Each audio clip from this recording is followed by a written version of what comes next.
शिखर power development लिमिटेडको आइपिओको result आउने मिति तोकिएको छ।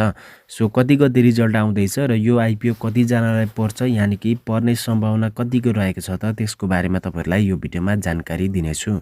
यस शिखर पावर डेभलपमेन्ट लिमिटेडको आइपिओमा टोटल 27,67,114 जनाले आवेदन दिएको थियो भने यो आइपिओ ददस्किताले बाँडफाँड गर्दाखेरि 1,84,260 जनालाई मात्र पर्नेछ र बाँकी रहेको 25,82,854 जनाको हात भने खाली हुनेछ।